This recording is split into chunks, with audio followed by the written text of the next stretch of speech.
Off and running on a Tuesday morning.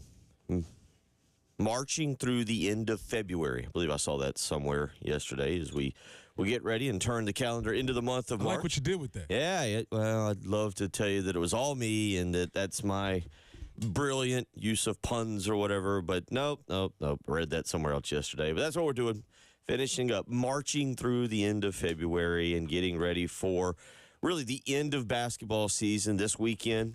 You've got the last regular season. Got to get through Arkansas first on Thursday, but on Sunday, South Carolina's got to get through Tennessee at home to wrap up a undefeated regular season. And then on the men's side of things, I got into a little bit last night. Huge performance by R.J. Davis for North Carolina, and watched a little bit of that game and a little bit of a few other games last night. But wrapping it up, the college basketball season, bringing it to a close, Preston Thorne, and then we'll move more into baseball. So, first we'll move into the NCAA tournament, which I got to admit, I did a lot of bracketology. We're going to give you a good rundown of bracketology this morning. I'm going to ask you, I've got two here in front of me. Joe Lunardi, I saw somebody say yesterday that he had, on Twitter, updated his, but I couldn't find the little sheet that he puts out. But I'm sure he will have his updated bracketology this morning on ESPN. I just don't know if we'll have it in time. Sounds good. I'm looking forward to hearing who's going to be in, who's out. First four in, last four out. The first four out of the last four, who's going to be in, out, 7 seed, 12 seed, all those different things. I want to give you, I've got two here, Jerry Palm and Jeff Goodman. And if you had to pick or choose, they're slightly different. Which one are we higher ranked? I believe it is, I could look right here and tell you.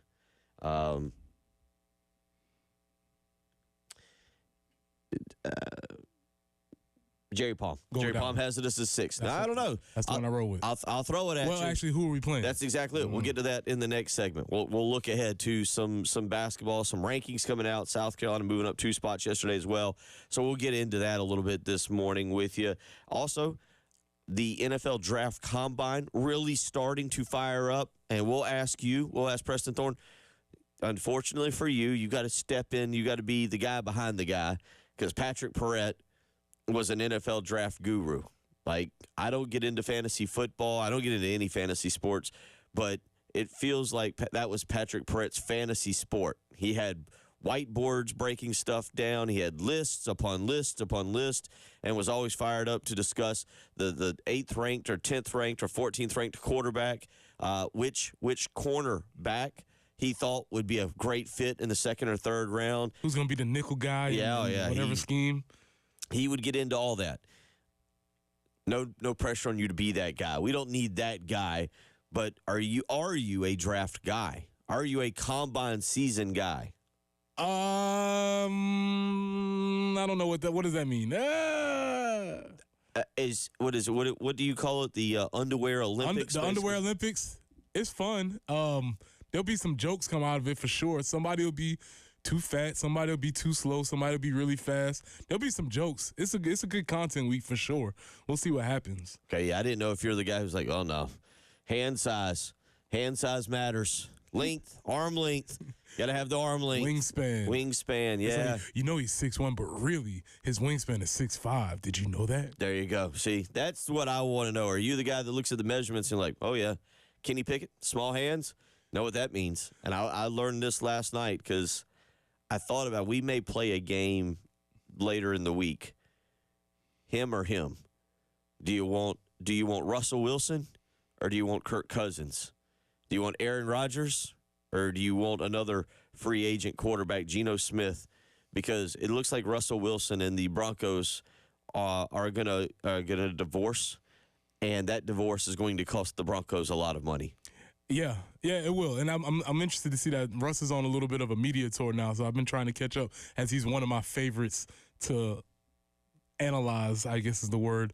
So I'll be checking that out. But yeah, I'm here for combine season, just probably not in the way that everybody else. Because like when you say Kenny Pickett, my immediate evaluation was, he plays with a glove. Strike him out. That would have been my. There you go. That's my immediate evaluation. I don't need to see anything else. Dude plays with one glove. Get him out of here. Yeah. Also, I'm always, especially for you as a football player, if you put any stock or value into combine season because, as you just said, remember there was a time when multiple teams took Mitch Trubisky. Well, took Mitchell. one. I should say one team, but I was going to say a couple of other teams passed over to Deshaun Watson, which at least now looks like that was probably a wise idea. But there was a period there where that did not seem like a wise idea. What did they know? That's all I want to say. What did they know? You know, it's just one of those things of like, well, did you guys not? Or were you not allowed to have film from college? Like, is that entirely? No, I'm thinking that in the draft they might have been like, why didn't y'all take Deshaun Watson? Like, listen, we've got our reasons. We knew ahead. Listen, Maybe they're right. we're not gonna go on record. We'll just say we got our sources. Still, did you ever watch the movie Draft Day with Kevin Costner? No, I've heard people refer to this movie frequently. It needs to be some homework for you All right, here in the off season. Okay. It's not an awful movie. that's not a glowing endorsement. It's not an awful movie. The ending is a little too Hollywood when it feels like Kevin Costner has botched the entire thing, but it ends up with all the draft picks he wants and all the players. A little too Hollywood there at the end for me. But yeah, you need to make that a appointment viewing one night, one Sunday afternoon here before we get into complete March Madness and everything. So we got a lot to get to there. 803-404-6100. We'll get into a little bit of court storming as well because I got to wonder, the more I watched this yesterday, it feels like the people, if you love court storming, are you just a loser? Ooh, Bill, I like this. Winners don't storm the court when they win, right? I like this. I like where you're going with this. Well, I'll ask you this here in a little while also, and I won't get too in-depth on this. I'm starting to feel like Kyle Filipowski and Duke, kind of some babies on this. Ooh, let's go. Yeah, kind of feeling like, all right, I got it. You got hurt, I think. Or did he? There has been two prognoses. Like that. Yeah. Good word. Something like that. But there's been two of them. One involves the ankle and one involves the knee, which makes me go, how injured are you? Are you? Well, Bill, obviously he has a lower leg. Yeah, true. He's got a lower body. He's read the Will Muschamp scouting report, and he's got a little bit of a leg. We're dealing with a leg. Okay. All right, yeah. So I don't know. See, football reports and basketball reports are a little bit different. He just got to get the football report, go to Manny Diaz and say, hey, Manny, how do I fill out a basketball injury report? And just say, just tell him you got a little bit of a lower leg. Okay. All right. But yeah, we'll talk a little court storming. I know that's been a big deal. We'll kind of stay away from the James Coley stuff as that settles down a little bit, and get past that. Obviously, it is what it is, Preston, and we just move on now, just like James Coley moved on just like that. Yeah, it's a wrap. I mean, I don't imagine we'll be saying that name much more after this week. He didn't really dedicate that much time to us, so we really don't need to dedicate that much time to him. Yeah, I mean, I don't imagine. We gave him about an hour and a half of a show. That's probably about all he gave. I don't imagine thinking too much about it. We'll see when the next wide receiver coach is hired, and then if Shane addresses the situation, we'll talk about that. But we'll see where it goes from here. So we'll get into a lot of that this morning. 803-404-6100. We do appear to be having a slight issue with the telephones this morning, so if you want to reach us, might be best to send us a text on the Firehouse Subs text line, but we will continue to check on the phones. Just seems to be a slight issue this morning. So if you want, inbound, outbound. Other than that, the phones are great. That's a slight it's not issue. important. Not really. I don't know what Elijah did in here last night. That's very similar to the lower leg injury. Like, we're having an issue with the phone. They're just not accepting calls right now. Yeah. Or making them. Yeah, or making calls or accepting calls. The phone lines are not doing either. So, But it's really pretty, and it has all these X's, like in the spots where, calls should be coming in. So it almost kind of looks like a really good bowling game. okay. A lot of strikes. That reminds me. Did you get the direct message that I sent you last night on Twitter? Oh, I don't think I did. You should look. I didn't realize this. I had heard this before, and we'll see if we can. We'll see if we can get Jen to get that up. Have you heard the name Pete Weber? Now you should actually. What do you mean? Yeah. Have I? Of course I have. Okay, all right. Yeah. Just making sure I didn't. Legend. Yesterday was the 12-year anniversary of a phenomenal celebration of Pete Weber by winning his, I believe it was fifth kind of World Series of bowling. And I could be messing that up because I'm not going to lie. I didn't.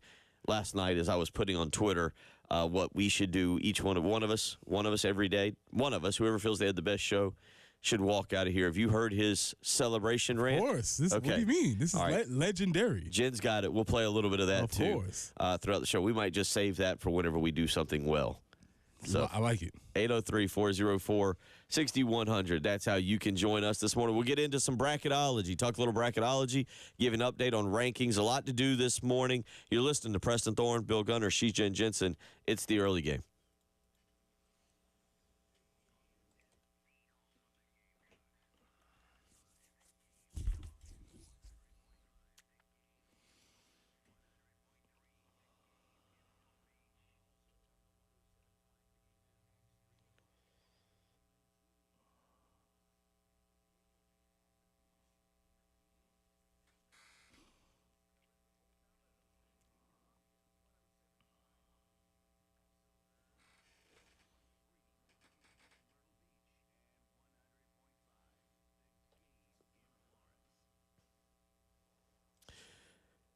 Bill Gunner for Old Timey Meat Market. You've heard me talk about it on the weekends, but guess what? A trip to Old Timey Meat Market during the week is just as great because you know what's coming that night. A fantastic dinner with beef, pork, poultry, seafood, even exotic food such as alligator tail. That's right. Old Timey Meat Market has got everything you are looking for. They're a quality selection and a cut above the rest. The reason I love going is they know exactly what I want. The butcher's behind the counter. They know me. They know my family. They know that my son Austin likes bacon-wrapped fillets. They know that my daughter loves the Italian chicken skewers. And they know that, of course, I love pretty much everything they offer. And they're not afraid to talk to you, tell you about the cuts of meat, tell you what's coming and what they've got. And that's why I love Old Timey Meat Market, the way they treat me, their customer, and the way they will treat you. Visit one of their 3 locations, Irma on St. Andrews Road, South Congaree, the Lexington store. Stop by Old Timey Meat Market today. Tell them Bill Gunner sent you.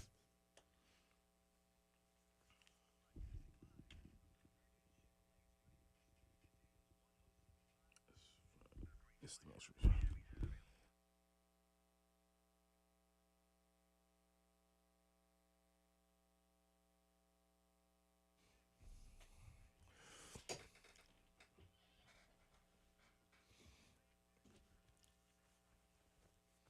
If I fall out, and I may, because all of a sudden I'm really dizzy. Oh, no. I left yesterday. It's not good. Doctor's appointment. Mm-hmm. Blood pressure was 200 over 140. Oh, no. They didn't send me to the emergency room, but they freaked out, then freaked me out. And this is kind of like the old don't think about breathing. Yeah. Because I feel fine. Except they gave me some medication and then gave me a blood pressure machine to check my blood pressure. Mm-hmm. So, like, you have to. I wouldn't. I honestly, yes, everybody. Like, I told my dad, I told Lauren. Of course, every 5 minutes, they're like, "You okay? You all right? How you feel?" I'm annoyed, but I don't know what's wrong. Yeah, it's like, man, this car's been running like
Well, let's take a little peek out there and see what's going on. Really, no accidents to report, just an object on the roadway I-26 westbound there at Airport Boulevard.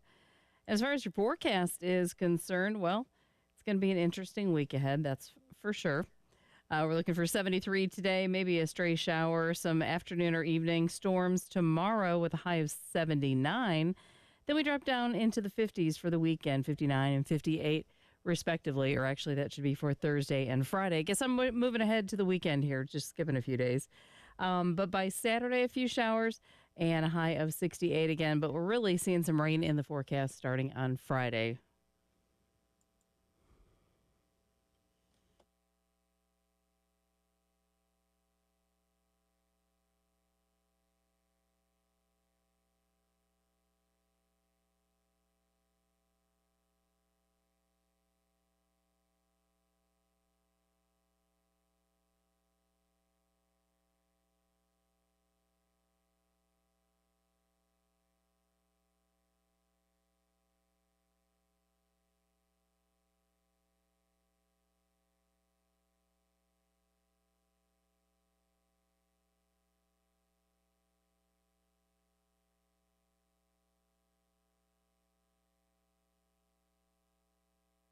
.618 as we get you up and get you going here on your Tuesday morning. Preston Thorne, Bill Gunner, Jen Jensen.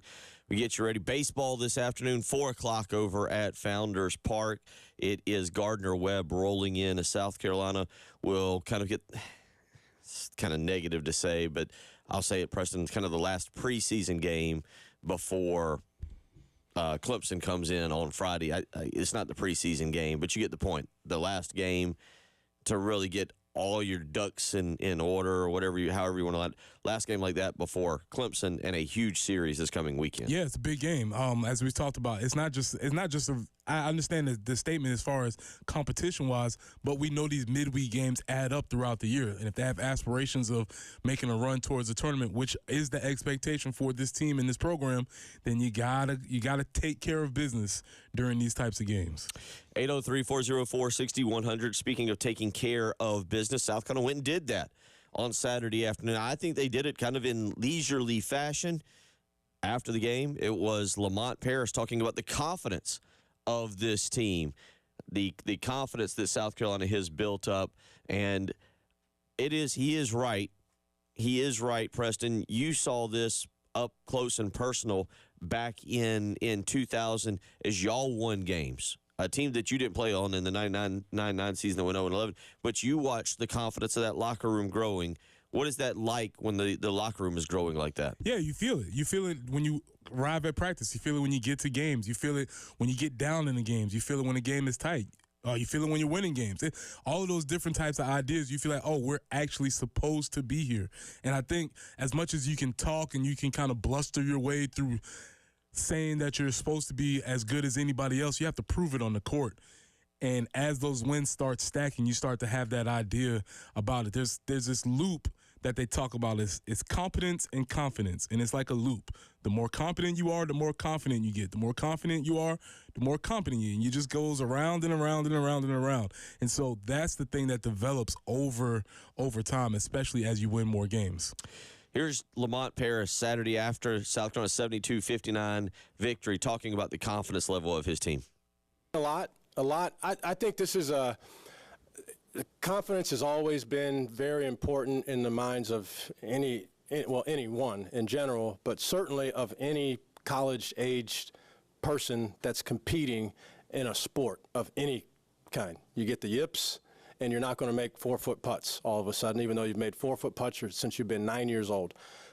Confidence. I think confidence is such an important thing. So I thought it was important from that standpoint because, you lose in the fashion that we did at Auburn, right? And I don't know who's in first place in the NBA. I'm not up on my NBA viewing right now, but I think they would have beat that team that day. That's not to excuse our role in what that game was, but they were really good, Auburn was, in that game. So you lose in that fashion in that game, then you lose in another fashion, which is even to your psyche and confidence more damning because you're up 16 points in the second half and you put it on cruise control in some ways, and then you come back and you lose. And then the fashion in which we lost that game, I've just got able to move forward. And so your confidence, you can say it all you want and pretend that there's no shaking your confidence. There's a crack in your confidence if you're a 19, 20, 21-year-old college athlete. And so I thought it was really important to be able to come in here against a good team, okay? You don't trip and fall and accidentally end up with the wins that this team has had, Ole Miss. And so I thought it was really important to them for their confidence to be able to come in here under the circumstance. We're getting towards the very end of, everybody's talking about NCAA tournament. Who needs to do this to bolster their resume and all these things. To come in here and play well and win like that, I thought it was tremendously important for the confidence of these guys. You've been there, college, because college is different than high school. High school, you're kind of still navigating a lot of things. You're still living in mom most of the time. You're living in mom and dad's house. You got just a lot going on in high school. College, it's different. It's far more serious, I think you would say. Yeah, absolutely. And so to his point about blowing a 16-point lead, and you heard him say it, and that's why exactly what I said last week after they lost. Man, I feel bad, because I know how competitive he is. The few times now we've gotten to talk to him, and I can see his personality.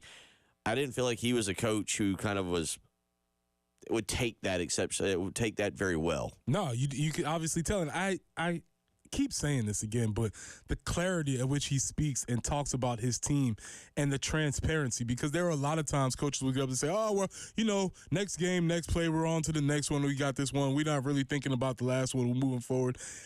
The humility to admit, yeah, that one hurt. Right. Yes, our confidence was cracked a little bit because we expected to win that game and we basically blew it.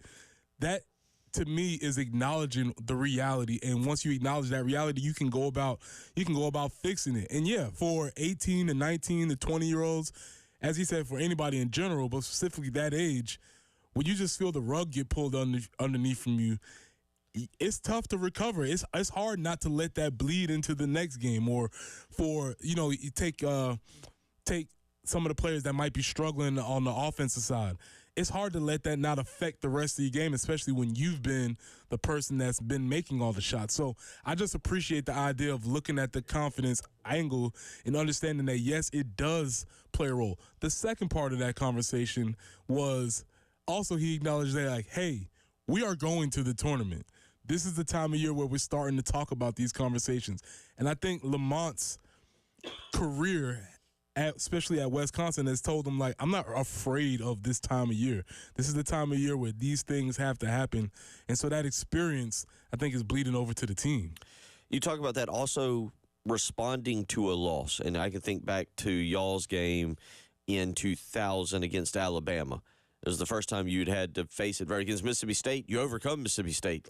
Hey, we can do anything. You mentioned that confidence skyrockets. Then you lose at Alabama. What do you remember about having to bounce back from losing a game in Tuscaloosa, or how the practices were and how the mentality was? Well, that game, if I remember correctly, it was more so in the vein of the LSU game where we didn't get blown out. There were very specific things that could have happened that could have easily put us on top. So we were still in the building process, and I think Coach Holtz was still trying to show us, hey, you all are good if we do this, and then it wasn't even that many things. It wasn't like the Dabo effect where it was, if we do 7 plays. It wasn't that. It was 2 plays, and if we actually made these plays, which we're totally capable of, we can be successful. I think he was more opening our eyes to how good we could still possibly be. I feel like that was the route that was taken during that time. Here is Lamont Paris, and I think in entirely different ways, but also very similar ways, Lamont is similar to Lou Holtz, maybe in how he preaches. This is Lamont on Saturday, again, after the game, talking about responding to that LSU loss. Delon Cooper hugs up the basketball, and you can put Spurs on this. The Gamecocks on the road get it done again. Their 5th SEC road victory of the season, and this one comes in double-figure fashion as they defeat Ole Miss for the season sweep. Your final score is 72-59. Hold on. I apologize. I tripped Jen up. We got sheets in here with dates on the audio, and I sent Jen to the Saturday to to the Saturday audio. Let's do that again. This is Lamont going back to Responding to the loss. responding to the LSU loss. This is from last Thursday night, but I think it's interesting because it kind of correlates with how you feel Lamont Paris was trying to build y'all's football program. Here's Lamont from last Thursday night responding to a loss. I mean, that presents a different dynamic because in some regards it's more difficult just because you got to wait a whole week before you can get the taste out of your mouth by playing another game.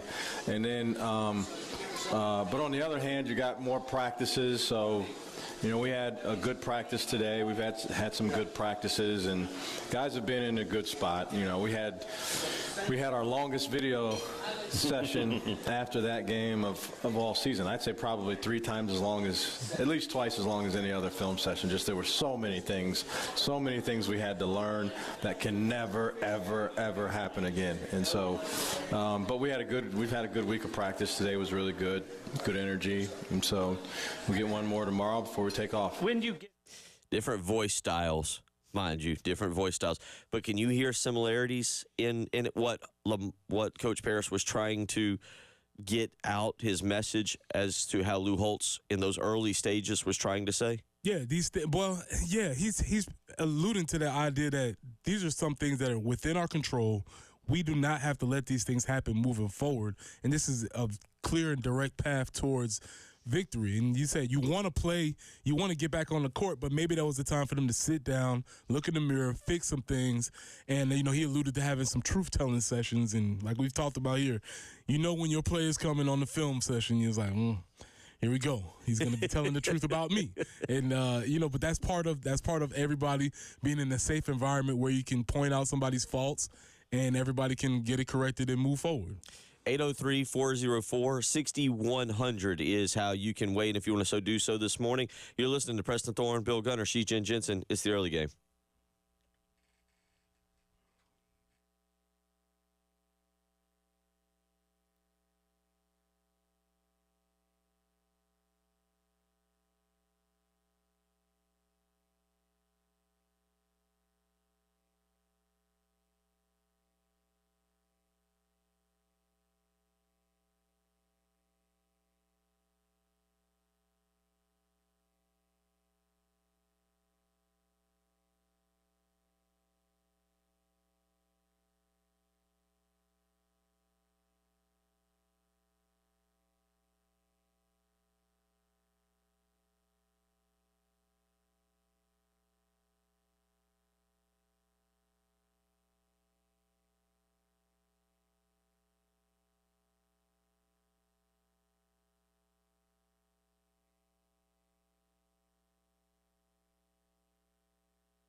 I-20 westbound at Wilson Boulevard, we do have a report of an accident there. And at Andrew Corley Road at North Lake Drive, there's a report of an object on the roadway. So just approach that intersection with caution, if you would.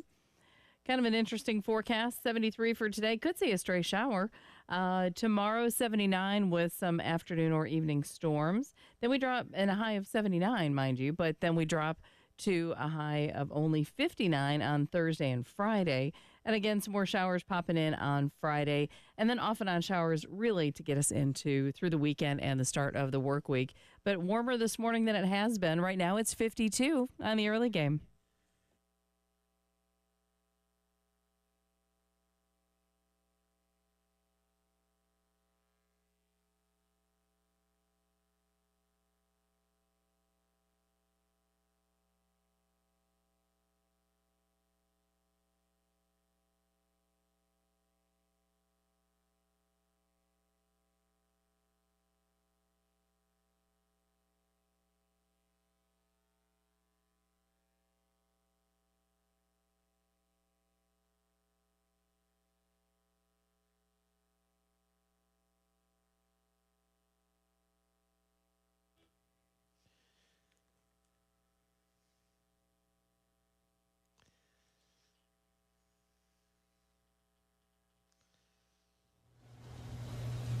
Strike to claim it. A strike to claim it. And he got it! That is right! I did it! That's number 5! Are you kidding me? That's right! Who do you think you are? I am! Get it right! 12 years ago, that was Pete Weber. Can you explain to me, is that bowling lingo for I got a strike? If you think you are, I am. No, I don't think it was bowling league. I think he got a couple of signals crossed when he was trying to do something, but it came out perfect. It came out in the moment. You know, he was doing the whole deal, and he's rolling. He has the sunglasses on. A grade A moment, absolutely. But Pete Weber's old news in the bowling community. There's a new star. Oh? There's a lot of controversy in the bowling community. I'm not sure if you're aware of this. No, not even close. There's a little bit short, and we will not waste the whole segment on this. But there is controversy in the bowling community because my guy, Jason Belmonte, he's the best bowler in the world right now. Except, here's the thing. He bowls with two hands. And the bowling community is all aflame about how this guy is violating the traditions of bowling. He doesn't stick his thumb in the hole. And so is he a real bowler? Is he a true guy? But he's killing it as far as bowling is concerned. He's from Australia. He's killing it as far as bowling is concerned. And everybody in the bowling world is in a tizzy because this dude does not respect the traditions of what real bowling's like because he bowls with two hands, Bill. It's a controversy. And they don't know how they're going to fix it. But here's the issue. All the new bowlers coming up, they want to be like Jason Belmonte. And now they're starting to steal his style. So all of the new bowlers now are themselves bowling with two hands. And so this whole thing is happening in the bowling community. That's your bowling update for the year in case No. We're coming back to this at some point. I don't know when it'll be. It might be more June, July-ish. But because I'm looking at the picture and a very serious look of Jason Belmonte with two hands on the bowling ball. Total violation of the ethics. Because there's no rule against two-hand bowling. They've just been following the rules and the guidelines, but there's actually no rule that you can't bowl with two hands. And Interesting. So he's just violating the ethical principles of what this is. It's changing the game, much like Steph Curry did back in the day with just launching long threes and influencing our youth. Yeah, it's one of those deals where it's like, hey, you can't do that. And he's like, why not? And it's like, because you can. And they're like, there's no rule against it. It's like, so you can't do that. He's doing it. It'll be later. It will not be in the next month and a half as we will have. Didn't know that was coming up today, but yes. I am fascinated with that. What is coming up very quickly that we'll focus far more on is the NCAA tournament. Now, let me give you this, Preston. This is again, Joe Lunardi. I saw somebody tweet that Lunardi has moved South Carolina up to a 6 seed, but I couldn't get the whole rundown of his bracketology to kind of do what I did for Jeff Goodman. So Jeff Goodman's got the Field of 68 podcast. Jeff Goodman does a pretty good job covering college basketball. Is very knowledgeable about it, understands the teams. Probably, to be quite honest, might be the best at it. Like, I don't really know what Joe Lunardi actually covers to follow anything aside from just looking at net rankings and going, oh, let me just plug in rankings and I'll give you my bracketology. But Jeff Goodman does a really good job. We've had Jeff Borzillo on here, and I know those are guys that I used to hang out with and talk a lot of basketball with when we were doing AAU. But Jeff Goodman and his Field of 68 podcast yesterday put out his 68 team field. He's got South Carolina as a 7 seed taking on Seton Hall. Now, listen to both of these, and then you tell me what you prefer. 7 seed taking on Seton Hall. A potential second-round matchup against the 2nd seed Kansas. He's also got in this particular bracket, the 1 seed is Arizona, the 3 seed is Duke, and the 4 seed is Auburn. So that's Jeff Goodman, 7 seed versus Seton Hall. Jerry Palm with CBS moves South Carolina up a notch. He's got South Carolina is the 6th seed versus Princeton. There you go. That was the face I was looking for. A potential second-round matchup against Baylor. He's got the region that South Carolina would be in. He's got North Carolina is the 1 seed, Arizona is the 2 seed, and the 4 seed, Auburn. Which one are you going with, an opening round matchup against Seton Hall or an opening round matchup against Princeton? Let me make sure my references are up to date. Does Princeton still run that wackadoodle offense? Don't know. I'd only know the week of. Okay, all right. That's what I need to check on, because I imagine a game with Lamont Paris's team versus the Princeton team, the score could be 35-30, right? It's true. It could be a very low-scoring affair. First 1 to 36 wins, yes. Yeah. So I feel like there's going to be some matchup. I think we probably match up with the Princeton style of basketball pretty well. I don't know much about Seton Hall except for Shaheen Holloway's there, right? But I don't know what that means. That's okay. So what? And for me personally, I really don't care who you play, when, and where, because I feel like you're going to have to play them eventually.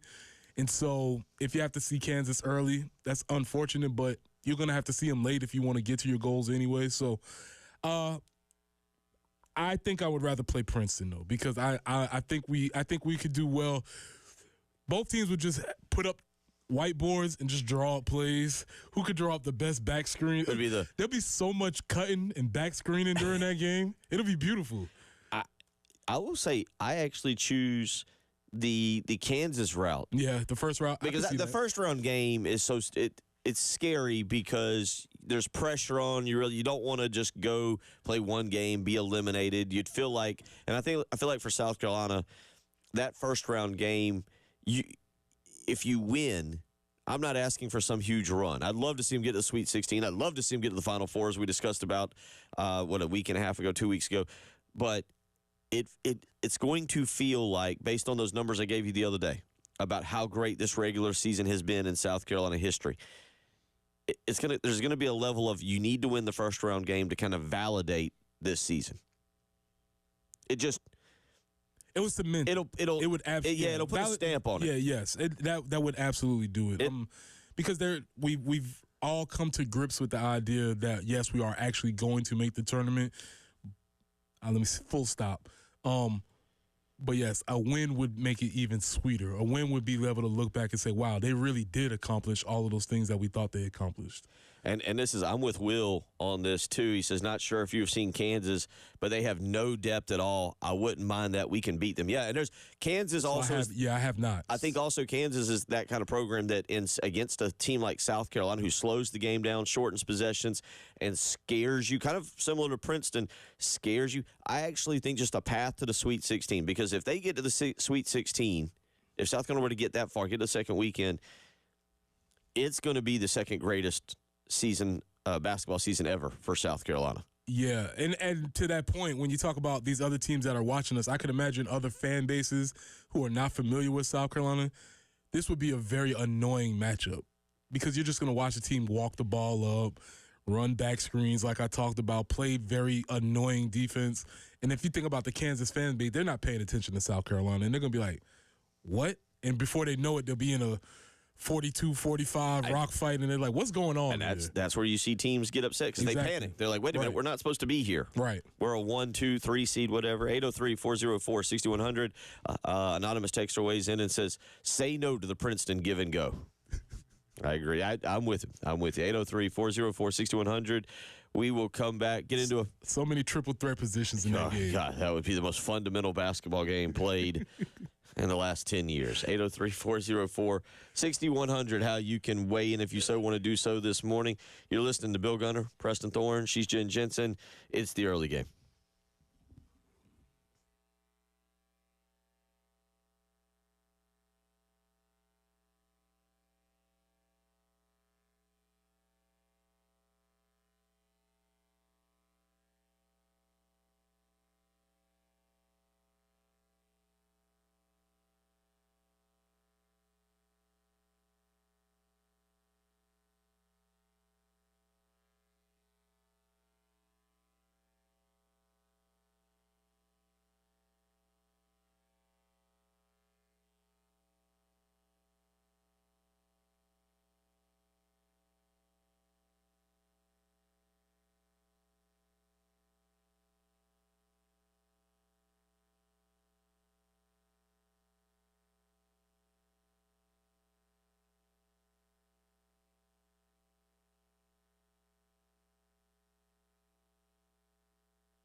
disappointed we lost.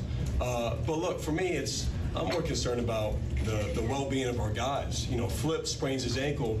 When are we going to ban court storming? Like, when are we going to ban that? Like, how many times does a player have to get into something where they get punched or they get pushed or they get taunted right in their face? And it's a dangerous thing. And I don't want that to take away from the game that Wake played. Because Wake played a big-time game. Salas was as good as could be today, and hats off to them. But you look around the country, and Caitlin Clark, something happens. And now Flip, I don't know what his status is going to be. He sprains his ankle.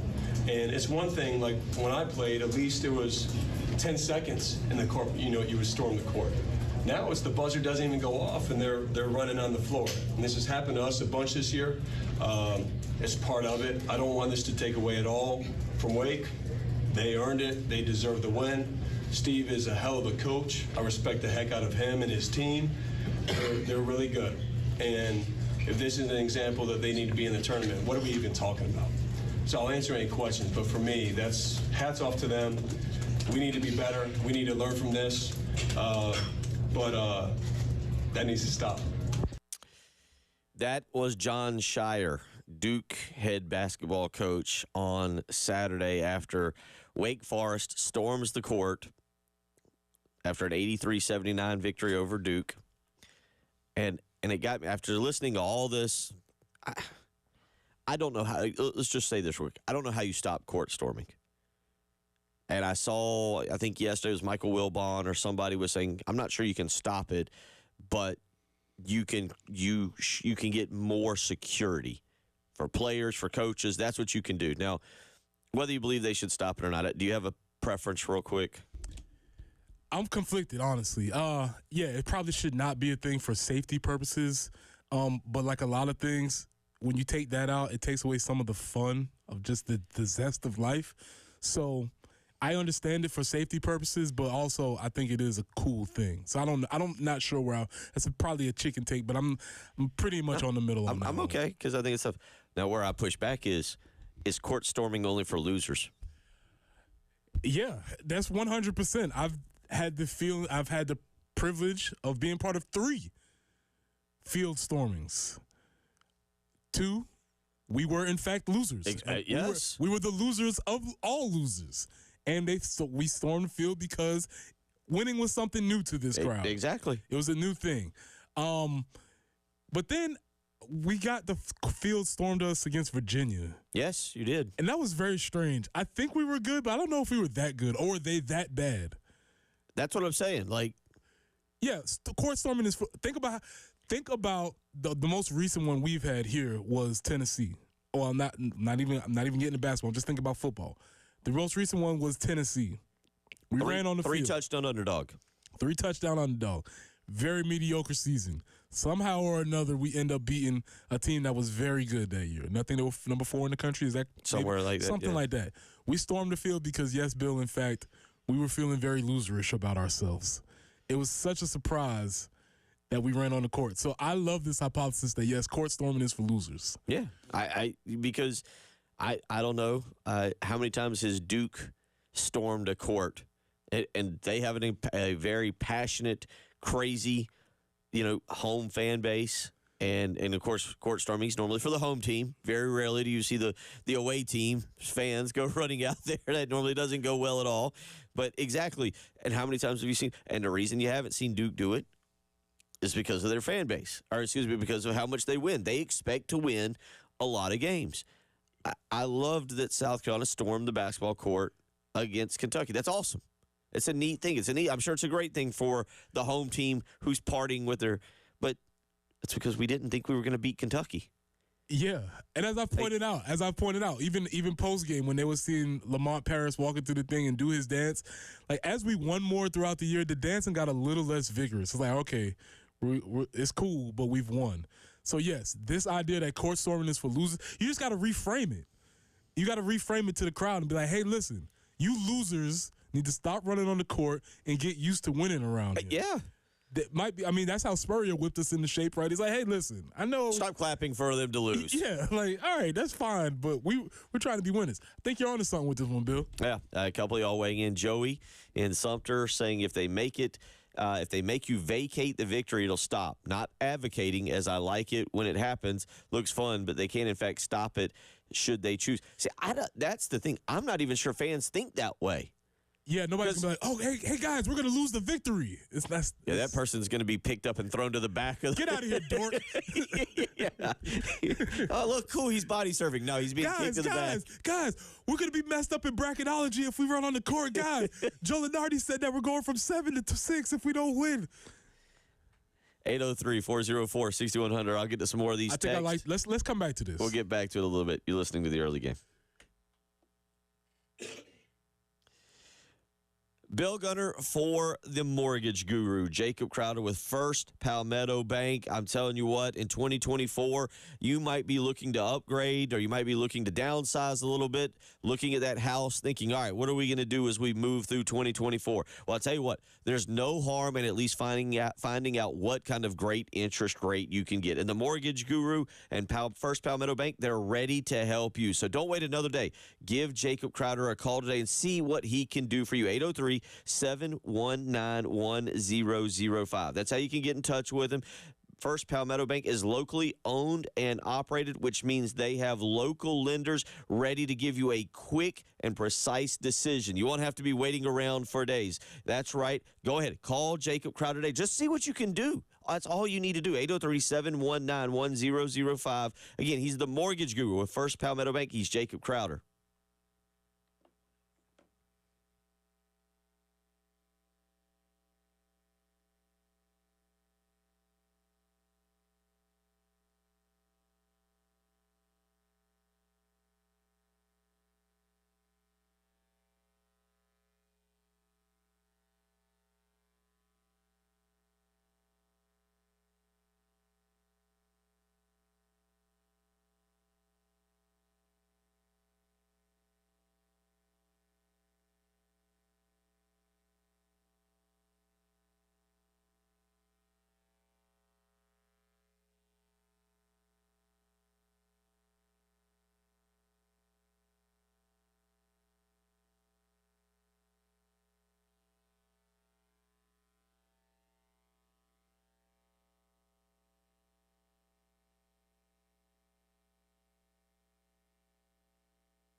Good news, earlier accidents have been cleared. Only still reporting maybe an object on the roadway someplace, Andrew Corley Road at North Lake Drive.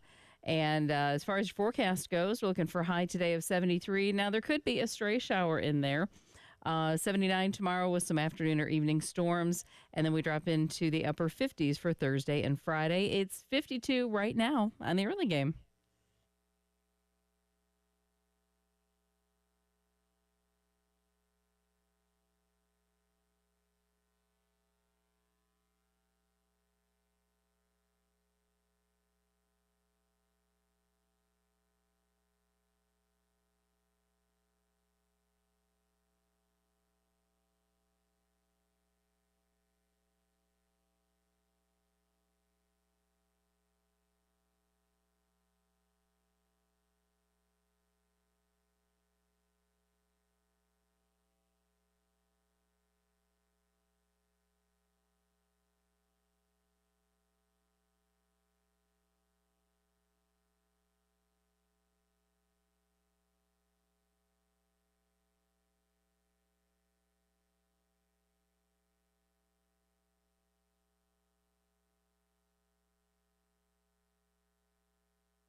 Well, it's a great question, and that's something I'm going to discuss with the ADs.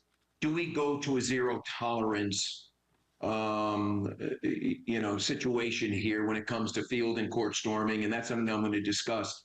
But listen, the fans in collegiate athletics are very passionate. I have found that certainly in my 19 months here. It's rivaled by no other league or sport that I've ever been a part of. Obviously, having spent so much time in the NBA, there's zero tolerance for anyone to get on the playing field. Here, it's different. Candidly, it's been part of the culture. We've had our incidents this year, but we're managing them effectively. We had one situation where I questioned the protocols and the execution, and we had to handle that accordingly. That was the UCF Kansas game that you mentioned earlier, and there was a fine because even though everything was managed to the point where there wasn't any incidents, I felt they could do a better job. That's Brett Yormark, the Big Ten commissioner on court storming, which has taken forefront in sports, Preston Thorne. It is poor. One little Duke player gets injured, and the next thing you know, we might have to completely ban fans from going on the court. Yeah, obviously, football season's over, so we need something to talk about because this is an issue. But this is a conversation. We can have this now. We've had it for years. Again, even during that contest that I talked about 20 years ago, there was an incident there where one of my teammates let a fan have it, and I think it might have been deserved. That's a whole conversation. But yes, this is something that is part of the game. Can we figure out how to stop it? There are ways to do it. You've seen teams, if they know this is coming, you've seen teams leave the court. I've seen them do that. That's one way to do it. You can have your security guards sort of get your players to an area and have them escorted off. I don't believe we've seen in either of these two incidents that we're talking about, Caitlin Clark earlier in the year and this one particularly, there has not been any malicious intent. Not saying that there won't be in the future. I know he was trying to say that it was. He's like, oh, they were coming after me. I don't think they were, sir. But that's where you kind of get into and do you prevent it? So, again, to reiterate my stance, court storming is cool, but yes, it probably is a safety hazard. Kind of like riding on the back of a pickup truck. Awesome. I don't know if it's the best thing we should be doing. You know what I'm saying? It's great. It's one of my purest joys of life was riding in the back of a pickup truck. I see people riding in the back of pickup trucks today. I'm like, I don't know if it's a great thing. Yeah, I mean, riding bikes without helmets. Probably a great thing, but maybe you should put out. I mean, the problem is this is why you really can't in this situation. There was 3 seconds left and Duke was down 2. Right. And so with 3 seconds left, you can't go stop. All right, everybody off the court. No, because Tyrese Proctor then had just had a turnover, and you're still in the effort of trying to win the game. There was a foul on Proctor. Salas ended up making 2 free throws with 1 second to go to essentially ice the game. And I guess you could technically say when he made that second one, you could, because it was 1 second, but Duke just takes the ball out, flips it in, and now you've got it. And going back to what you said about malicious activity or malicious intent, I think this show, you and I, partially blamed Caitlin Clark a little bit for her role in that, almost like she went out of her way to body check or shoulder check a unsuspecting fan just wanting a good selfie video going onto the court. Bill, I've seen an alternate angle of this, not to put on our tinfoil hats, get some music going in the back. I've seen an alternate angle of this event. And let's just say that they were in action together. I will not, the Duke player was not strictly trying to protect himself. Let's just say that. The Duke player? Yes. Chad weighs in this morning and says, is it just me, or did it appear the Duke player stuck his foot out in an attempt to trip the fan and claims to intentionally be attacked?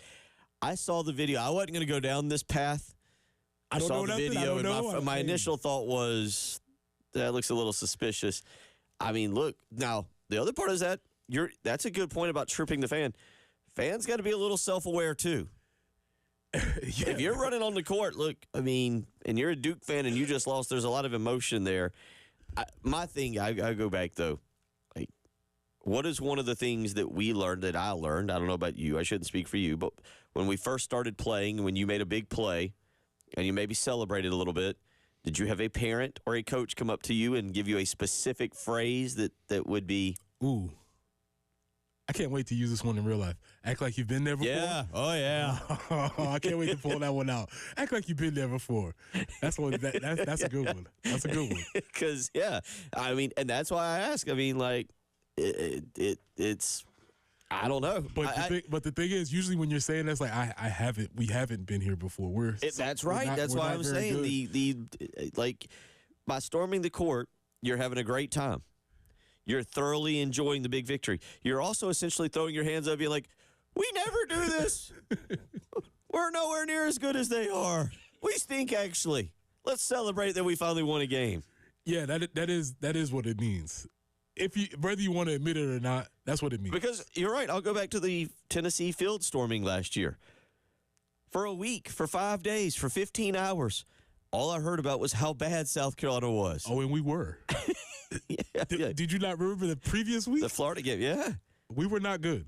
And to go back, I mean, again, a couple of y'all have weighed in. He said that New Mexico State field storming, that was really cool and a lot of fun. You lost 21 games. You had not been there recently. Act like you've been here before. We haven't. Yeah, you're openly admitting, we're not all that good.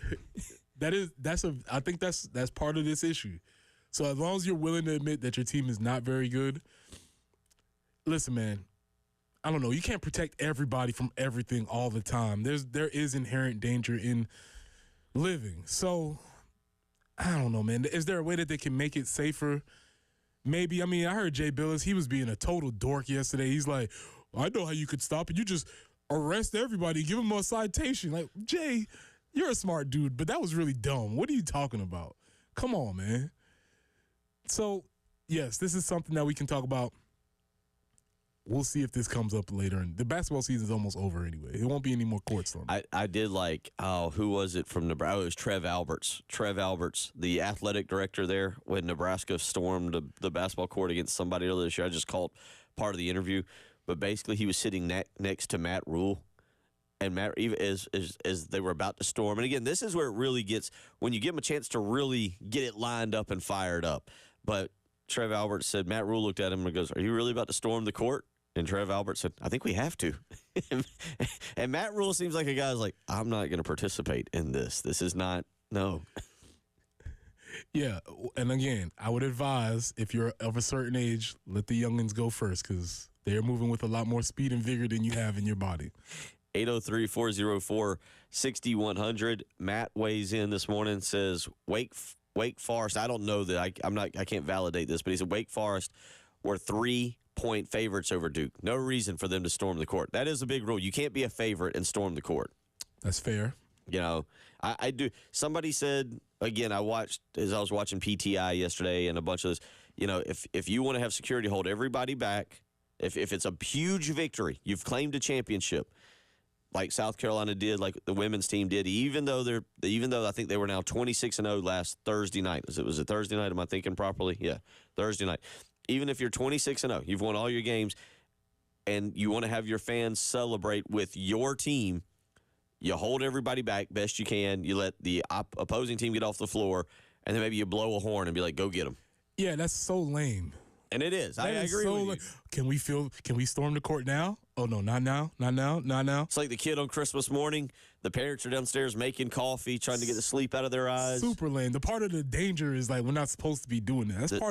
That's part of. Don't tell me that now you can do it. No, man, I want to be violating the laws a little bit. That's part of the unspoken agreement here.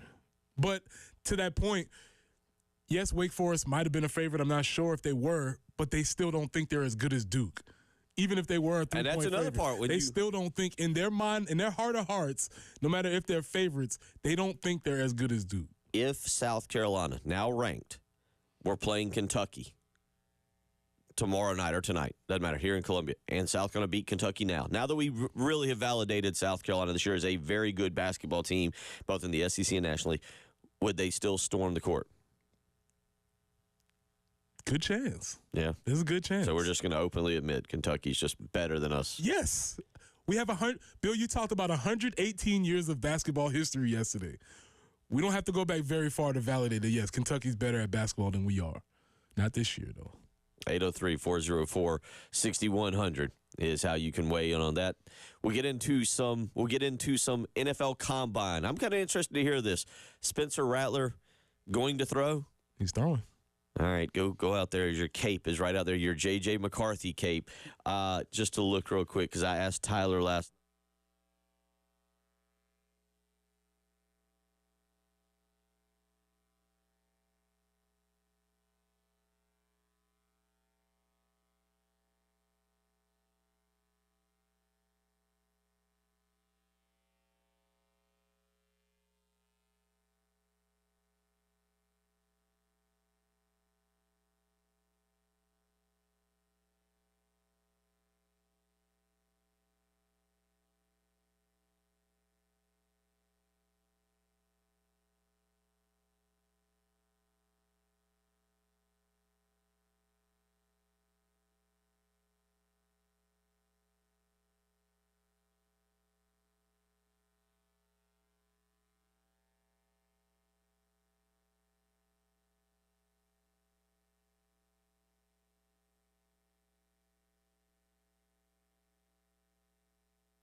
And taking a peek at those traffic conditions out there this morning, I-126 eastbound at Greystone Boulevard. That's the only slowdown we are encountering this morning. Great news for your Tuesday.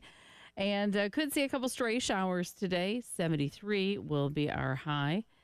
And tomorrow up to 79 with some afternoon or evening storms. We cool down for Thursday and Friday. Highs around 58, 59 degrees.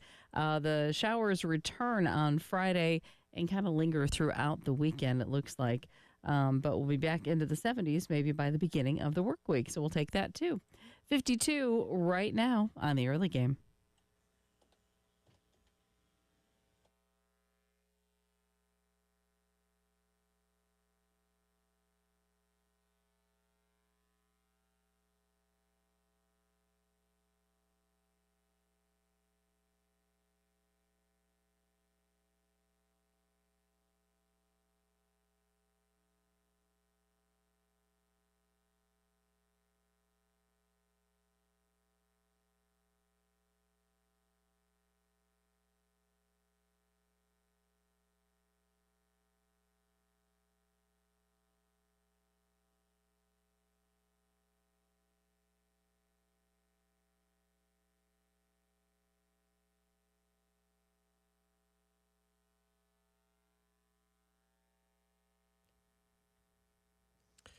Eight zero 6100 how you can weigh in.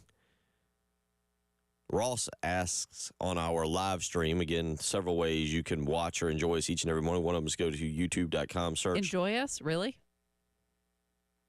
And, well, I didn't say you. I just meant more Preston and I. Oh, really? So they Although only enjoy you. Although, in your defense, one of the more popular parts of the show right now is the liner or the comeback part where you refer to the Hoopston. The corn jerkers? Corn jerkers. Yeah. That does seem to be popular. I had to grow up in the Midwest because, there's that team. There was as I had mentioned before in Indiana, the Frankfurt hot dogs. It's some sadness. There's not a lot to think about in the Midwest. I've had more than two people come up to me and say, Jen's quick-witted. That was a really funny clip. And I was like, I don't think she was joking. That was not a joke. Not at all. That was a life experience. I was like, I don't think she made that up on her own. Yeah, no, sad but true. Ross says, has anyone ever gotten seriously hurt from a court storm? More than a sore ankle seems like an overreaction. Yes, actually, and I only know this because I watched way too much afternoon television yesterday, and this was the topic. By the way, not to go too far down the path, I watched so much afternoon sports debate and got so tired of it. I watched a black and white movie on mutated ants last night called Them. That's interesting. I was very close to putting it on the rundown about where you draw your line on television. That's a choice. Because I don't remember what channel it was, but it's a black and white film about ants out of the New Mexico desert that have been. There was nuclear bomb test, and it has generated mutated ants that are huge, like 9 feet, 10 feet, and they travel into Los Angeles. Oh, it was something. Hope says I've seen that movie. Yeah, my God! I'm not making this up. But to go back to Ross says, has anyone ever gotten seriously hurt from a court storm? Again, the only reason I know this is because they actually did a little segment on it yesterday, I think on ESPN. But a player actually got partially paralyzed. Now, they had the video of it. It was a former, Iowa high school player of the year, and his team won a game. And, one of his fans, for some reason, they showed the video, ran on the court and, was so excited. It was a high school game, so it was probably a buddy, tackled him. And because of the way he tackled him, he partially paralyzed him. So, yeah, somebody has. Does it happen that often? Well, I would not be as worried about any player on the court getting injured as I would fans being trampled. I think that, to me, is the bigger safety issue because when you get in a large mass crowd like that, the opportunity for injury rises exponentially. And so that, to me, yes, there is a safety issue for the players, and I think was something to be concerned about. To me, the issue more so is the trampling of I would agree, of 'cause any of the coming out people of that the are running stands out and of the things. stands. Yeah, you can lose your footing, and then you're in a very bad station. Yeah, that was obviously a situation there. I was trying to think. And Preston said right, so he saw me do it, and I'm looking real quick. Did he punch a? Who did he punt? Was it a fan? LeGarrette Blount is who I'm looking at, the Oregon player, and I'm trying to look. Was it a fan that he punched or an opposing team? I cannot remember. Well, it was a team. Says I one think, of, did he have 2 incidents? Maybe? He said that one of Boise State's fans brandished a chair at him and another punched him in the situation. I remember it was a season opening game. It was like a Thursday night game. Again, man, there's a lot of nuance that you can fan. Are you just running on the court? Don't run on the court and run in my personal space. If you run in my personal space, I'm going to defend myself. I don't know whether you're friend or foe or if there's a threat. So if you're coming up to me and I don't know whether you're congratulating me or you're talking, not even if you're just in my space, that is a scary feeling of somebody invading your personal space. I'm going to defend myself, and you might be on the other side of whatever you got coming to you. That's a tough situation. So, yes, there are a lot of variables, but overall, it seems as if it is an innocent activity that we just kind of deal with. But if 100 people, we'll just use that number, storm the court, not all 100 have good intentions. Yeah, I don't care what your intentions are. Just run by me. Go celebrate. But don't come in my that's face. hard. And going back, that's hard because, I mean, you're in a confined area. And like you said, I've never done it. But to me, I always wonder how you don't see more people just accidentally bump, trip into each other when you see those huge marathons take off. I'm sure maybe it's not as complicated as I'm making it out to be. But when you got 100 people running on the court in no general direction. Yeah, just keep running. Just don't run towards me. If I feel you running towards me, we're going to end this situation quickly. And that's the other part. The player's allowed to protect himself, That's right? all I'm You don't saying. know the intentions. Yeah, I don't know what you're doing here. So just keep running with your phone I up. may not recognize you. You may be from the other team. That's what I'm saying. I don't know what's happening here. So if you're running to celebrate, go celebrate. But your celebration doesn't have anything to do with talking to me or being in my general vicinity. It does feel like, because you don't see, I mean, this situation with Filipowski and his ankle, but you don't see major injuries yet. And what I feel like is what you're having here is people trying to avoid the major injury issue where you do have a flat-out brawl breakout. Because, Preston, I'll never be there. I can't explain what you went through with Virginia, and I say that because you're a college athlete. You're built on winning. And when you lose a game that y'all lost, or if you're having the court stormed on you, you were supposed to win the game. Yes. Now your emotions, you've played it a game, you're emotional to begin with. Now your emotions are ramped up because you've lost a game you shouldn't have lost. And now, as somebody's running by you, it doesn't take much but to cuss at you, to, as you just said, to bump your shoulder. And you're still talking about essentially mentally kids. And I say mentally because 21, 22-year-olds don't have the wherewithal. Maybe they should, maybe they shouldn't. That's a whole nother discussion. The wherewithal to get bumped and realize what's happening. They become enraged. Oh, you've attacked my personal space. Let me attack you for a second. And I think they're all right. We are just waiting on a very wild situation to break out where people don't handle that. And I remember seeing the photo of the player you were talking about up in Virginia. And yeah, I mean, it's a very difficult situation to control. Yeah, and that's why this is all maybe preventative conversation for accidents that are waiting on. But these two events specifically, the Caitlin Clark one and my guy from Duke, what's his name? Kyle Filipowski. These were not that. Right. Both of those fans were going to celebrate. They met at the wrong place at the wrong time. There was an intersection. Unfortunate. There wasn't any malice in either one of those events, I don't think. What I guess everybody's saying is what happens when there is, or what happens when a player maybe feels as if he wants to defend himself. Or, again, that's just a lot of people coming at you in one space. You might feel like you want to defend yourself. It's probably for the best that we eliminate it. How? I don't know. Real quick, Brad weighs in and says LeGarrette Blount punched an opposing player that got in his face. Going back and reading the Wikipedia incident of it, It says, as he was escorted to the locker room, Blunt confronted Boise State fans who were jeering at him after seeing him. Blunt says that one of the fans brandished a chair at him, and another punched him. What is this, wrestling? He held up a chair? Yeah, that's what I was like.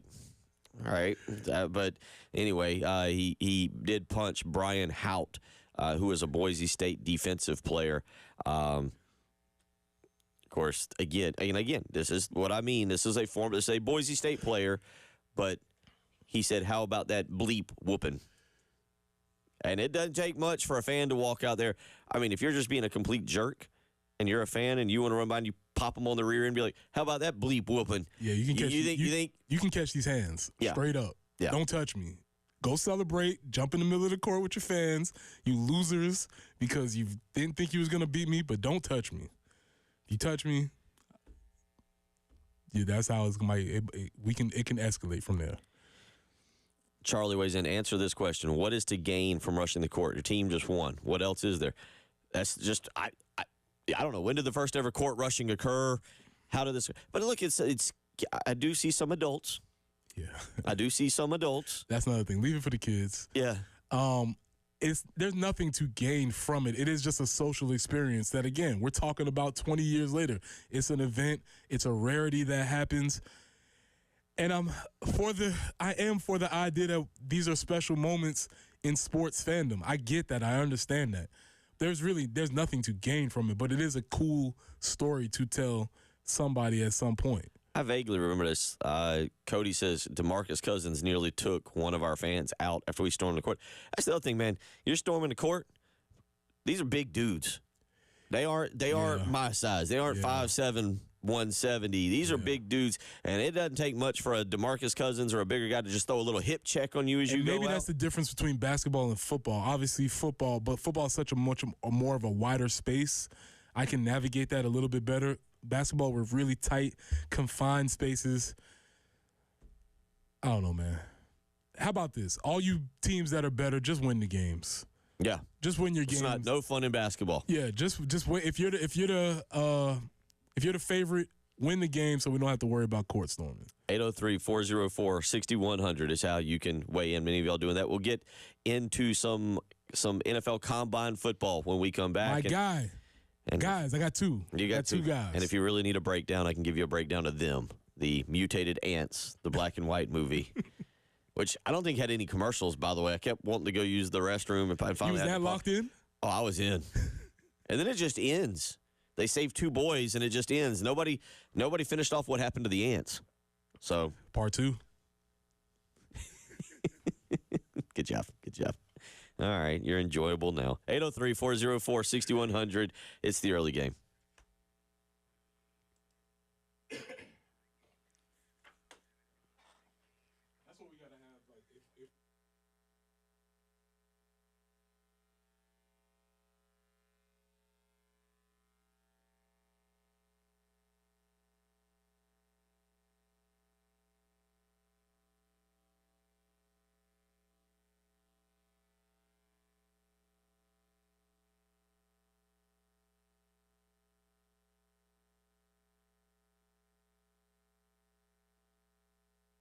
Bill Gunner for Corley Pool Solutions. Spring is occurring. It's not officially here, but it's starting to occur.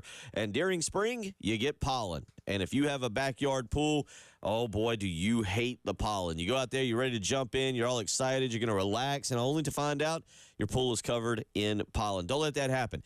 Get the professionals who maintain pools. Get the pool guru, Tracy Corley of Corley Pool Solutions. Over 20 years of experience in the industry, and here's what's important. He believes in providing the absolute highest quality swimming pool service at the most affordable price to you and your family. So what does that mean? It means flat rate pricing, including all of the chemicals. You know exactly what you're paying for. No hidden fees, no secret cost. You know what you're paying for. It's flat rate pricing, including all of the chemicals. Call and line up your maintenance today. 803-445-8109. Again, that's 803-445-8109. That's Corley Pool Solutions.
Taking a peek at those traffic conditions this morning, we are looking at an accident I-126 eastbound at Greystone Boulevard, also Broad River Road near Bush River Road. And as far as your forecast is concerned, 73 with some stray showers today, and tomorrow high of 79 with some afternoon or evening storms. Then we cool down a little bit, 59 and 58 Thursday and Friday. Rain returning on Friday.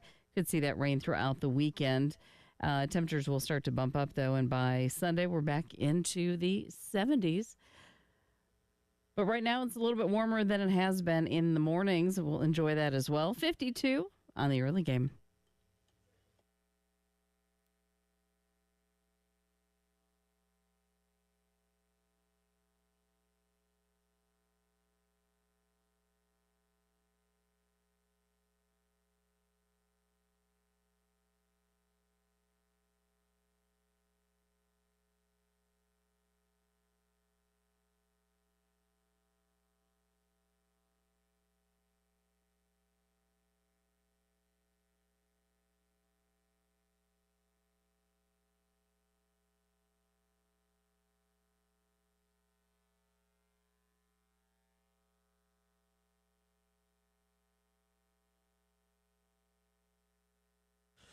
$7:35 as we roll along on your Tuesday morning. Reminder, we've got some baseball today over at Founders Park. Gardner Webb rolls into town. Last contest for the Gamecocks before the Clemson series. We'll have the pregame right here at 3:45 on 107.5 The Game, 100.3 The Game in Myrtle Beach. And then first pitch roughly 4 o'clock. And I believe Jenna said it's supposed to be a very nice afternoon if you want to get out to the ballpark. So it should be a fun day over there at Founders Park, and then we'll get you ready the remainder of the week for Clemson, 7 o'clock Friday night at Founders Park, and then Segra Park on Saturday. 803-404-6100. So we either Preston believes himself or we've pushed him into a corner. We've shoved him into a corner on J.J. McCarthy, and he's ready to back up J.J. McCarthy. But this is actually interesting. Spencer Rattler and J.J. McCarthy are going to throw at the NFL Combine, and why do some quarterbacks elect to throw? Why do some decide not to? That's a great question. I would say there's a couple of different reasons. Let's go case by case. Spencer Rattler's throwing because he has a huge arm. And he knows that when he goes out there and he makes some of these fantastic throws, that some NFL general manager is going to fall in love with his throwing ability. There's always been a conversation about Spencer, regardless of what was ever going on with him. The one thing that's always been in common is that he has elite arm talent. And if you have elite arm talent, that travels with you, and he's going to take that and make some amazing throws, and there's going to be several NFL GMs that fall in love with him. On this particular program over the years, we have debated arm talent. Mm-hmm. I think it's worth a debate. What is arm talent? What is arm talent? First off, I don't know what arm talent is, but the first time I ever saw Spencer Rattler throw the ball, I said, that looks different. You get into all these mystical things about the way it comes off of his arm. His ball looks different. All of it sounds like mumbo jumbo. But I could just say from my experience, the first time I saw Spencer Rattler at his first spring practice, I said, ooh, that looks different. Also, I saw him, I said, oh, he's tiny. So it was two kind of things going on at the same time. And I guess the juxtaposition was, wow, how does that ball come out of that little body? And so it seemed sort of odd. But to answer your question, what is arm talent? Arm talent is being able to make all of the quote-unquote NFL throws. Can you make the dig route? Can you make the throw across the hashes? Can you make the comeback route with enough power? The deep ball is not really what I would consider the NFL throw. Everybody can make the deep ball more than likely. But it's those intermediate balls that you have to be able to put on there with some zip so that they're not intercepted or the defenders can't be able to make any coverages on them. Those are what I think people would more so consider NFL balls. What is the difference without because I'm not going to look it up right now, in the hashes? Because I know I've heard Yes. some of that of throwing from one hash across the field to the other in the NFL is what I say what is considered arm talent, but being able to make that throw because it's forced to make it multiple times a game. Well, this is where the college game and the NFL is different, and people may or may not know, but the college hashes are wider, so Right. there's more space. Oh, The college hashes are wider. That's why you see offensive coordinators play around with hashes and spacing so much in college. NFL hashes are closer together. And so if they're closer to the middle of the field and you throwing from the hash to the sideline, it is a longer throw. So if you have to make the longer throw, you're going to have a stronger arm to make those throws. So it's not even throwing across the hashes. It's just throwing from hash to sideline. So a lot of those out routes, it's 3rd and 8. You need to throw a ball, but you have to be able to make that out route throw without Stephon Diggs or one of these great DBs being able to break on it and make an interception. So that's what they're talking about when they talk about from hash to sideline. The other thing I would bring back up is, what are they going to show GMs, coaches at the combine that those people can't show, or those people can't see on film when they look at it? Like, is it just, as you said, I'd seen Spencer Rattler throw at Oklahoma. I mean, I'd seen it on TV. But you're right. When I saw it, to me, it was a very quick delivery and very effortless. That's what stood out. I wasn't like, oh, man, look at how fast it was. Look how quick and how easy he makes throwing a football look. Yeah, so what can they see in this setting that they might not see in the game? They can see it in a clean environment where it's not influenced by football, which some people would say, well, why would you just want to see somebody throwing? And we always go back to the old Zach Wilson. He got picked number 2 in the draft because he rolled to his left and threw the ball to his right. And everybody's like, whoa, look at that guy. Jamarcus Russell. Man, he can get on his knees and throw it 70 yards.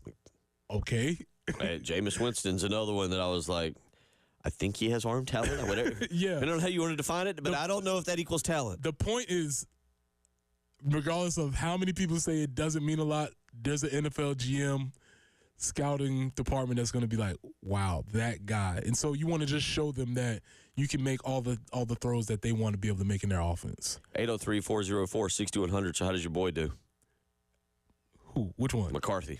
Listen, now, as I was reading some of these articles about J.J. McCarthy, it's a lot of mumbo jumbo. Because if I was to give you this scouting breakdown, it says he teases high-level traits. He has the physical traits, the mechanics, and ability to operate under pressure. How do you feel about that? I feel that's a chicken take. I feel that is the best way to describe a chicken take. Like, if he's good, he's good. And if he's not good, well, he had the traits of it. Like, high-level trait. He teases them. Teases them. But the critique is obviously he didn't get a chance to throw the ball that often at Michigan. So the risk factor is going to be either Michigan was hiding this diamond in the rough, or they knew that he wasn't that great, and so they didn't throw the ball. That's why the GMs are going to get paid a lot more money than I am. I'm putting my cape on for J.J. McCarthy, strictly on the strength of one play. Oh, one play. It was one play when I said, that's my guy. In the game against Alabama, when they threw that flea flicker and he caught that ball with one hand, do you remember the play I'm talking about? Vaguely. Yeah. Over his head, left-handed, he caught it, brought it down, and I think he gained like 7 or 8 yards. If I was a GM, I would have based my whole franchise and career on that one single play. J.J. McCarthy, elite athlete. Oh, elite athlete. Okay, I was going to say. Elite athlete. I don't know if he's a good quarterback yet because he doesn't throw the ball That's very okay. often. I'm sure he wouldn't mind moving positions if it doesn't work. He's an elite athlete. Some people, they have a second round grade on them. Now, usually when you get the round grade, you could probably say that it's second round or worse, but for quarterbacks, it works opposite. If you get a second round grade on a quarterback, somebody ends up getting desperate and reaches for a guy that in the first round that probably should only be drafted in the second round.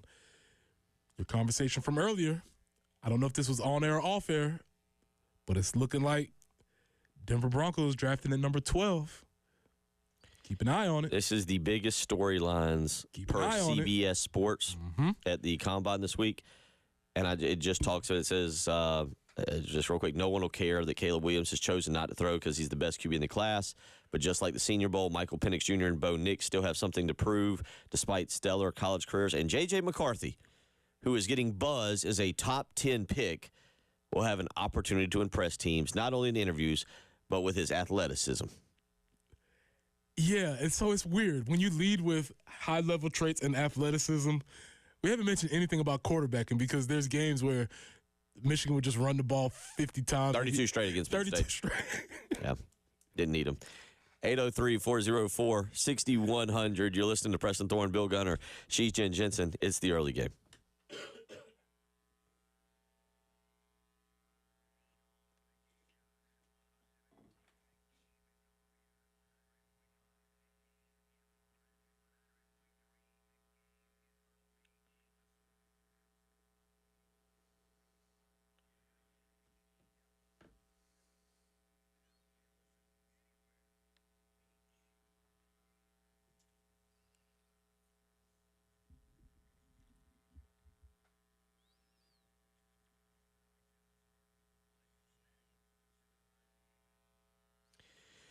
Bill Gunner for Mid-State Roofing. For nearly 30 years, Mid-State Roofing has been the proven leader in the roofing and waterproofing industry. Mid-State Roofing's proven history is your assurance that their professionals will indeed provide the proper advice, service, and results to the needs of your facility, and they'll do it in a manner that is both safe and pleasing to your operation. Learn more today by calling the 24-hour-a-day, 7-day-a-week call center for Mid-State Roofing. You'll speak with an on-call technician. 803-356-1919. Again, that's 803-356-1919. 24 hours a day, 7 days a week. You can call them at midnight. And you know what? With some rain coming up in the forecast, you want to make sure you have got leak detection and that Mid-State Roofing provides leak prevention. So call today for a maintenance contract. 803-356-1919. Call Mid-State Roofing today. If you've got a leak, let Mid-State Roofing take a peek.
Well, throwback. J.J. McCarthy with a one-handed snag. Oh! Open! Wow! What a... Wow. He went up and snagged that thing one-handed, flipped his hips, blew it up blind, and we have a first down for the Michigan Wolverines. No laces on that ball either for J.J. That was Pat McCaffrey. McAfee. I'm sorry, McCaffrey. I honestly, that's a whole nother. Let's not go down that topic of if you get into him. Yeah, I feel like he's polarizing, and as you just heard, I really have. Not that I dislike him, I just don't go out of my way to watch. That's a whole nother argument later on. But so you're going off of sign me up. That one play. One play, sign me up. I kind of have found myself siding with the texter, I believe, who said that he is the Mac Jones of this draft. Listen, Mac Jones could never make that. That is actually very true. Mac Jones could never make that play, and I wonder if Mac Jones is getting a bad rap. This is what I wonder, because we all know that system in New England was crumbling. He had Matt Patricia as his offensive coordinator, and Joe Judge, by the way. Maybe Mac got a bad Mac got a bad deal by going to the Patriots. Now, of course, nobody else would have drafted him, but maybe he got a bad deal. One of the questions on CBS Sports: Caleb Williams is the best quarterback prospect since. Who are you going with? I mean, I don't know how. Depends on how ridiculous we want to make this take. I don't know how far I would go back. Are they trying to be really out? Are they saying like Andrew Luck or something like that? Are they trying to be that outrageous with it? Because I don't. So Joel Klatt, that's another one. But anyway, Joel Klatt said, if I were to rank as prospects the quarterbacks since 2012, okay. This was a tweet he put out, but he has Caleb Williams as the best quarterback prospect since 2012 over Trevor Lawrence, Joe Burrow, Drake May, and Bryce Young. Yeah, you can take Drake May and Bryce Young out of that. Yes, I might be willing to accept that premise, but not no to Trevor Lawrence, no way, and definitely no to Joe Burrow. Because for the main fact that those dudes were winners. They won. True. Caleb Williams has not won anywhere. He hasn't won at Oklahoma. He hasn't won at USC. He's been good, but he hasn't been a winner. And what I would wonder is, yes, he can make all the throws. Yes, he has arm talent. Yes, he's probably the most talented prospect. But there's more to being a quarterback than just simply being the talent. And I don't know if that translates for him. Caleb Williams is going to be, to me, very interesting because I personally think he's going to be a bust. And part of that, again, is not because of Caleb Williams. It's because he's going to go to a really bad team. Maybe the Bears, unless the Bears trade him. I don't think they will, or trade that top pick, but that's very possible. Maybe they look at, because, again, the Bears and the Raiders, I've just died laughing every time I look up at one of these shows that talks about what is needed. And when you put like 7 positions up there, quarterback, running back, offensive line, defensive line, secondary, linebacker, wide receiver, you're like, wow. So they basically need a new team. And maybe the Bears go in that direction, since you have to get you trade that number 1 pick, you try to get more picks behind it. But there's just something about Caleb Williams, and I think that's a good point, because you're supposed to be with the quarterback whisperer, and you're supposed to be the best prospect he's ever had in Lincoln Riley, and you just kind of couldn't get it done. I know this past year, a lot of it's on his defense. Of course, a USC defender would say that was because of the defense. But I guess my overall chart, and there's no way to quantify this, but to me, the quarterback has to be one of the dudes. You have to be the dude and somebody that we can all look at it and agree that he is that guy. Caleb Williams doesn't give me those types of vibes. I would put him in very different, but I would put him in the same category as Russell Wilson. Like, you're not one of us. I don't know what you got going on, but you're not one of the team. And I don't know how that leadership style, if he has a leadership style, and if that'll work in the NFL. 803-404-6100 if you want to weigh in this morning. One other question on here: which quarterback will have the best NFL combine? Ryan Wilson weighs in with Spencer Rattler, South Carolina. Ryan Wilson says Rattler would build on a solid Senior Bowl where he was the top quarterback all week and parlay that into a good combine, too. He's matured, which is a big concern early in his career, and despite standing only 6 foot, he has one of the best arms in the class and showed incredible toughness last season behind a suspect offensive line. By the way, they granted they weren't good, but the poor South Carolina offensive line is getting drug during the NFL Combine, like just drug. Every analyst I've said, I forget who it was on one of the television shows during the Senior Bowl where basically one of the ESPN analysts was like, the 4 of us could have sat here in chairs and protected Spencer Rattler better this past season than the actual offensive line did.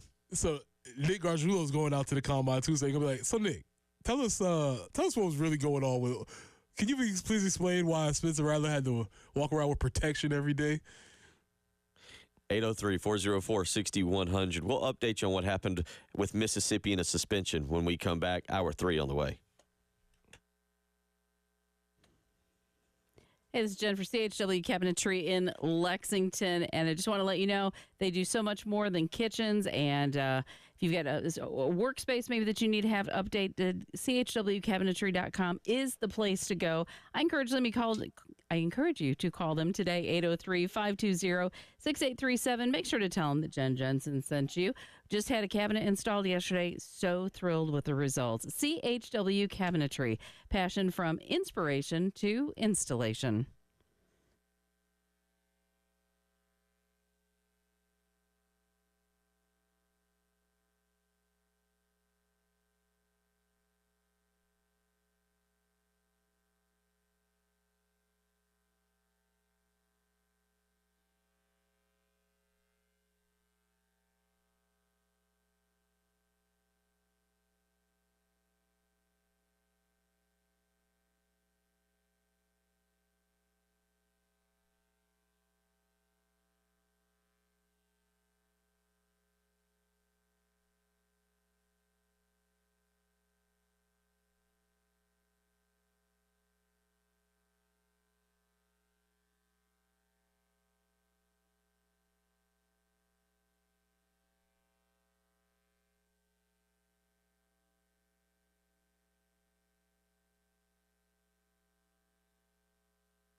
I-20 westbound at Wilson Boulevard do have an accident there. Also, I-126 eastbound at Greystone Boulevard. And one other to let you know about, Broad River Road near Bush River Road. So please be careful out there this morning. We want your Tuesday morning to go well. And forecast-wise, we are looking at 73 for the high today. Could see a shower or two. Tomorrow, afternoon or evening storms are possible. 79 will be the high then. We drop into the 50s for a couple days, Thursday and Friday. The showers return on Friday and into the weekend, but the temperatures at least go up.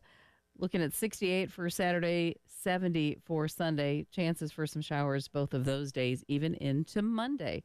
But right now, it seems to be clear at this point, fair skies, and we are looking at 54 degrees on the early game.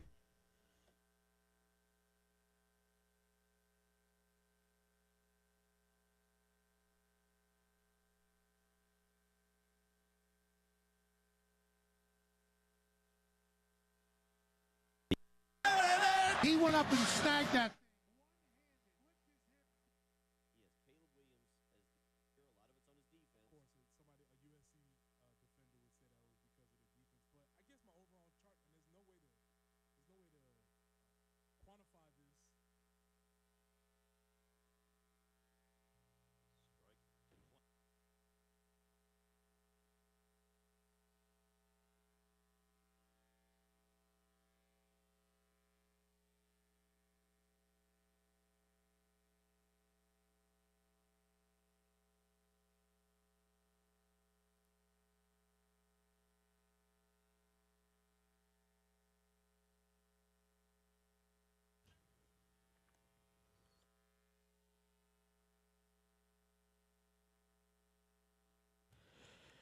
$8 a.m. as we get you up and get you going here on your Tuesday morning. Bill Gunner, Preston Thorne, Jen Jensen. We've talked a little bit of court storming. We've talked a little bit of NFL Combine. We've talked a little South Carolina basketball and bracketology. And speaking of South Carolina basketball and bracketology, Preston Thorne, or excuse me, not bracketology, but South Carolina basketball. Yesterday we get decisive word from the SEC on Allen Flanigan, the forward for Mississippi, who is, I've seen some people refer to it, just give a little love tap to Zach Davis Saturday afternoon. Got to wonder that how much of a love tap that was. It was pretty flagrant, kind of vicious. I believe if you did that to somebody on the street, you would find yourself locked up, maybe. If you're just jogging down the street, just taking a regular jog and just decided to clock somebody across the chin with your elbow. It's unfortunate for Zach Davis, but fortunately for me, I've got a chance to hear my favorite term, one of my favorite terms, repeated over and over again, and that's the forearm shiver. You don't get to hear that as much as you would like, and people have just been saying this phrase over and forearm shiver. And so since I don't watch wrestling as much as anymore, actually, being able to hear somebody say that you got hit with a forearm shiver has been very glorious to my ears. Sorry about that, Zach. The old forearm shiver. The old forearm shiver. So if you're wondering, all right, well, what did the SEC elect to do? Well, in sad news yesterday, Ole Anderson, proud member of the Four Horsemen. I always knew him more as Arn Anderson because I was more in the Arn Anderson wrestling stage. But Ole Anderson passing away. Sad news. He was an up-and-comer. And speaking of which, here is a little bit of some great wrestling promo from Ole Anderson. Rhodes and any man on earth. Prediction I'm going to make. Rhodes can't stay very long. His body is getting punished too much, and with me coming back like that, I'm sure he sees a light. And I predict this year, sometime in 1986, that Dusty Rhodes is going to announce his retirement. And when he does, it's going to be a great day for the Four Horsemen. When he does, I'm going to buy a beer for everybody all around. Wherever you see me, you walk up and you just tell me, Dusty Rhodes retired, and I'm going to buy you a beer, I'm going to buy you a meal, and you be looking, because it's going to happen. You see some of these other people looking at Magnum TA, one of the boys that follows around like a little puppy dog behind Dusty Rhodes. How about the Rock and Roll Express? I'll tell you something about the Rock and Roll Express. They're good.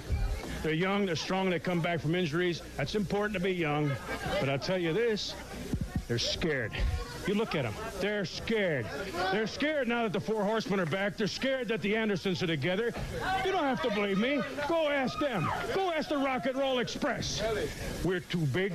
We're too strong. We're just too good. Anybody that gets in our way, they're going to find out just how good we are. There you go, little Four Horsemen.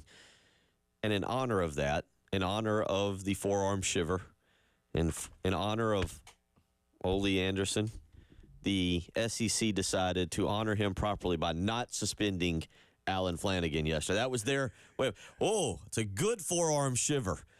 That's a nice wrestling move. No, it's like one of those times in wrestling where the ref just inconspicuously is looking at the crowd.